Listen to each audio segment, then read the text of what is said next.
Un homme sage a dit un jour, n'appelez pas quelqu'un plus de 2 fois de suite. S'il ne répond pas à votre appel, présumez qu'il a quelque chose d'important à faire.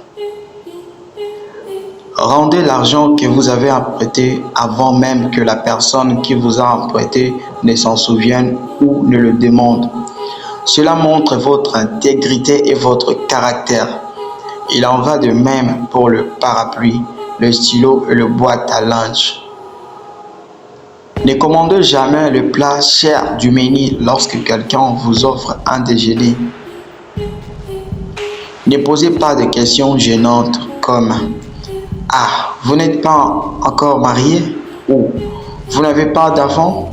ou « Pourquoi n'avez-vous pas acheté une maison ?»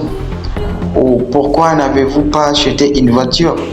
Pour l'amour de Dieu, cela n'est pas votre problème. Ouvrez toujours la porte à la personne qui arrive derrière vous.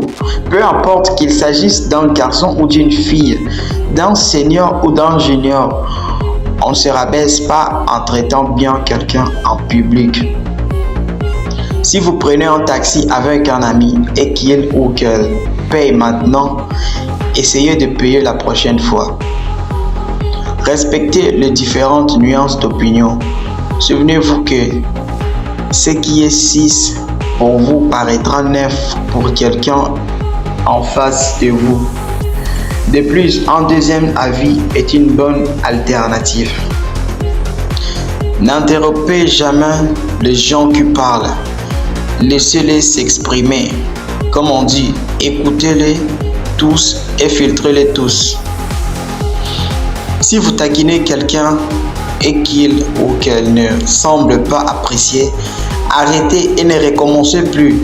Cela l'encourage à faire plus et montrer à quel point vous lui êtes reconnaissant. Dites merci lorsque quelqu'un vous aide. Félicitez en public, critiquez en privé. Il n'y a presque jamais de raison de commenter le poids de quelqu'un. Dites simplement « tu es superbe ». S'ils veulent parler de perte de poids, ils le feront. Lorsque quelqu'un vous montre une photo sur son téléphone, ne faites pas glisser votre doigt vers la gauche ou vers la droite. On ne sait jamais ce qui va suivre. Si un collègue vous dit qu'il a un rendez-vous chez le médecin, ne lui demandez pas pourquoi. Dites simplement « j'espère que vous allez bien ». Ne le mettez pas dans la position inconfortable d'avoir à vous parler de sa maladie personnelle. S'il veut que vous le sachiez, il le fera sans votre curiosité. Traitez le nettoyeur avec le même respect que le PDG. Personne n'est impressionné par la grossièreté avec laquelle vous traitez quelqu'un sous votre responsabilité. Mais les gens le remarqueront si vous traitez avec respect. Si une personne vous parle directement, regardez votre téléphone et impoli. Ne donnez jamais de conseils avant qu'on vous le demande. Lorsque vous rencontrez quelqu'un après une longue période, à moins qu'il ne veuille pas en parler, ne lui demandez pas son âge et son salaire. Occupez-vous de vos affaires, à moins que cela ne vous concerne directement.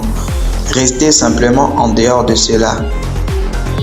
Retirez vos lunettes de soleil si vous parlez à quelqu'un dans la rue. C'est un signe de respect. De plus, le contact visuel est aussi important que votre discours. Ne parlez jamais de vos richesses au milieu de pauvres.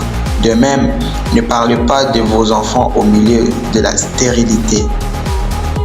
Après avoir lu un bon message, essayez de dire merci pour le message. L'appréciation reste le moyen le plus simple d'obtenir ce que vous n'avez pas.